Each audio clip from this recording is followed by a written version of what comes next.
ഉത്സവ ദിവസം ഒരീച്ച തറ ചാണകം മെഴുകാൻ തുടങ്ങി. ആ ജോലിയിൽ മുഴുകിയിരിക്കെ അവൾ സ്വന്തം പേര് തന്നെ മറന്നുപോയി. എന്റെ പേരെന്താണ്? അവൾ എല്ലാവരോടും ചോദിച്ചുകൊണ്ട് അങ്ങുമിങ്ങും പറക്കാൻ തുടങ്ങി. ഒരു മരച്ചുവട്ടിലിരിക്കുന്ന പാവപ്പെട്ട വയസ്സായ മുത്തശ്ശിയെ കണ്ട് അവൾ അടുത്തേക്ക് ചെന്ന് ചോദിച്ചു. പാവപ്പെട്ട വയസ്സായ മുത്തശ്ശി, നിങ്ങൾക്ക് എന്റെ പേരറിയാമോ? എനിക്ക് നിന്റെ പേരറിയില്ല, എന്റെ മകനോട് ചോദിക്കും. പാവപ്പെട്ട ആ മുത്തശ്ശിയുടെ മറുപടി കേട്ട് ഈച്ച മുത്തശ്ശിയുടെ മകന്റെ അടുത്തേക്ക് പറന്നു ചെന്നു. പാവപ്പെട്ട വയസ്സായ മുത്തശ്ശി, ഓ മുത്തശ്ശിയുടെ മകനെ, നിനക്ക് എന്റെ പേരറിയാമോ? എനിക്ക് നിന്റെ പേരറിയില്ല, എന്റെ കയ്യിലുള്ള മഴുന്നിനോട്. പാവപ്പെട്ട വയസ്സായ മുത്തശ്ശി, മുത്തശ്ശിയുടെ മകനെ, ഓ മകന്റെ മഴുവേ, നിനക്ക് എന്റെ പേരറിയാമോ? എനിക്ക് നിന്റെ പേരറിയില്ല, ഞാനിപ്പോൾ മുറിച്ച മരത്തോടും ചോദിക്കൂ. മുത്തശ്ശിയുടെ മകന്റെ വാക്ക് കേട്ട് ഈച്ച മഴുന്നിന്റെ, അതായത് കോടാലിയുടെ അടുത്തേക്ക് പോയി. പാവപ്പെട്ട വയസ്സായ മുത്തശ്ശി, മുത്തശ്ശിയുടെ മകനെ, മുത്തശ്ശിയുടെ മകന്റെ മഴുവേ, ഓ മഴുകൊണ്ട് മുറിച്ച മരമേ, നിനക്ക് എന്റെ പേരറിയാമോ? എനിക്ക് നിന്റെ പേരറിയില്ല, എന്റെ കൊമ്പിലിരിക്കുന്ന പക്ഷികളോട് ചോദിക്കൂ. മരം മറുപടി നൽകിയ ശേഷം ഈച്ച മരക്കൊമ്പിലിരിക്കുന്ന പക്ഷികളുടെ അടുത്തേക്ക് പറന്നു ചെന്നു. പാവപ്പെട്ട വയസ്സായ മുത്തശ്ശി, മുത്തശ്ശിയുടെ മകനെ, മുത്തശ്ശിയുടെ മകന്റെ മഴുവേ, മഴുകൊണ്ട് മുറിച്ച മരമേ, ഓ മരത്തിലിരിക്കുന്ന പക്ഷികളെ, നിങ്ങൾക്ക് എന്റെ പേരറിയാമോ? ഞങ്ങൾക്ക് നിന്റെ പേരറിയില്ല, ഞങ്ങൾ വെള്ളം കുടിക്കുന്ന ആ കുളത്തിനോട് ചോദിക്കൂ. പക്ഷികളുടെ വാക്ക് കേട്ട് ഈച്ച കുളത്തിനടുത്തേക്ക് പറന്നു ചെന്നു. പാവപ്പെട്ട വയസ്സായ മുത്തശ്ശി, മുത്തശ്ശിയുടെ മകനെ, മുത്തശ്ശിയുടെ മകന്റെ മഴുവേ, മഴുകൊണ്ട് മുറിച്ച മരമേ, മരത്തിലിരിക്കുന്ന പക്ഷികളെ, ഓ പക്ഷികൾ വെള്ളം കുടിക്കുന്ന കുളമേ, നിനക്കെന്റെ പേരറിയാമോ? എനിക്ക് നിന്റെ പേരറിയില്ല, എന്നിൽ നീന്തുന്ന ആ മീനുകളോട് ചോദിക്കൂ. കുളം പറഞ്ഞത് കേട്ട ശേഷം ഈച്ച മീനിന്റെ അടുത്തേക്ക് പോയി. പാവപ്പെട്ട വയസ്സായ മുത്തശ്ശി, മുത്തശ്ശിയുടെ മകൻ, മകന്റെ മഴു, ആ മഴുകൊണ്ട് മുറിച്ച മരം, മരത്തിലിരിക്കുന്ന പക്ഷികൾ, പക്ഷികൾ വെള്ളം കുടിച്ച കുളം, ഓ വെള്ളത്തിൽ നീന്തുന്ന മീനെ, നിനക്കെന്റെ പേരറിയാമോ? എനിക്ക് നിന്റെ പേരറിയില്ല, എന്നെ പിടിക്കാൻ കരയിലൂടെ നടക്കുന്ന ആ കൊക്കിനോട് ചോദിക്കൂ. മീനിന്റെ മറുപടി കേട്ട് ഈച്ച പറന്ന് ആ കൊക്കിന്റെ അടുത്തേക്ക് പോയി.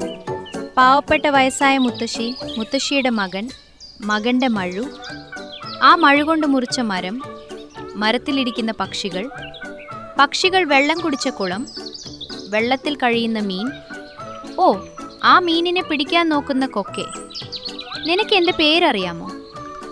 എനിക്ക് നിന്റെ പേരറിയില്ല, കുറച്ചുകൊണ്ട് എന്നെ പേടിപ്പിക്കുന്ന ആ പട്ടിയോട് ചോദിക്കൂ. കൊക്കിന്റെ വാക്ക് കേട്ട് ഈച്ച പറന്ന് ആ പട്ടിയുടെ അടുത്തേക്ക് പോയി. പാവപ്പെട്ട വയസ്സായ മുത്തശ്ശി, മുത്തശ്ശിയുടെ മകൻ, മകന്റെ മഴു, ആ മഴുകൊണ്ട് മുറിച്ച മരം, മരത്തിലിരിക്കുന്ന പക്ഷികൾ, പക്ഷികൾ വെള്ളം കുടിച്ച കുളം, വെള്ളത്തിൽ കഴിയുന്ന മീൻ, മീനിനെ പിടിക്കാൻ നോക്കുന്ന കൊക്ക്, ഓ കൊക്കിനെ പേടിപ്പിക്കുന്ന പട്ടി, നിനക്കെന്റെ പേരറിയാമോ? എനിക്ക് നിന്റെ പേരറിയില്ല, എന്റെ ഉടമസ്ഥനായ ആ കൊച്ചു പയ്യനോട് ചോദിക്കൂ. പട്ടി കുരച്ചതിനു ശേഷം ഈച്ച പറന്ന് ആ ചെറിയ കുട്ടിയുടെ അടുത്തേക്ക് പോയി.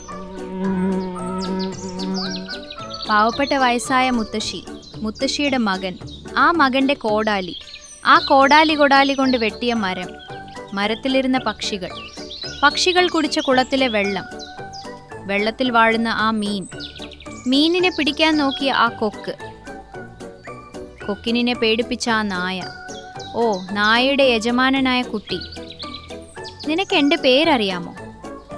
എനിക്ക് നിന്റെ പേരറിയില്ല, ഞാൻ മേയ്ക്കുന്ന ഈ പശുവിനോട് ചോദിക്കൂ. കുട്ടി മറുപടി നൽകിയ ശേഷം ഈച്ച പറന്ന് ആ പശുവിന്റെ അടുത്തേക്ക് പോയി. പാവപ്പെട്ട വയസ്സായ മുത്തശ്ശി, മുത്തശ്ശിയുടെ മകൻ, മകന്റെ മഴു, ആ മഴുകൊണ്ട് മുറിച്ച മരം, മരത്തിലിരിക്കുന്ന പക്ഷികൾ, പക്ഷികൾ വെള്ളം കുടിച്ച കുളം, വെള്ളത്തിൽ കഴിയുന്ന മീനുകൾ, മീനുകളെ പിടിക്കുന്ന കൊക്ക്, കൊക്കിനെ പേടിപ്പിക്കുന്ന പട്ടി, പട്ടിയുടെ ഉടമസ്ഥനായ കൊച്ചു പയ്യൻ, ഓ പയ്യൻ മേയ്ക്കുന്ന പശുവേ, നിനക്ക് എന്റെ പേരറിയാമോ?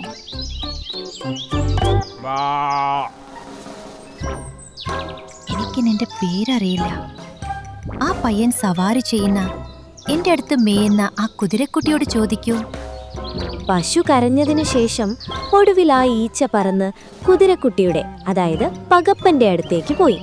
പാവപ്പെട്ട വയസ്സായ മുത്തശ്ശി, മുത്തശ്ശിയുടെ മകൻ, മകന്റെ മഴു, ആ മഴു കൊണ്ട് മുറിച്ച മരം, മരത്തിലിരിക്കുന്ന പക്ഷികൾ, പക്ഷികൾ വെള്ളം കുടിച്ച കുളം, വെള്ളത്തിൽ കഴിയുന്ന മീനുകൾ, മീനുകളെ പിടിക്കുന്ന കൊക്ക്, കൊക്കിനെ പേടിപ്പിക്കുന്ന പട്ടി, പട്ടിയുടെ ഉടമസ്ഥനായ കൊച്ചു പയ്യൻ, പയ്യൻ മേയ്ക്കുന്ന പശു, ഓ ആ പയ്യൻ സവാരി ചെയ്യുന്ന കുതിരക്കുട്ടി.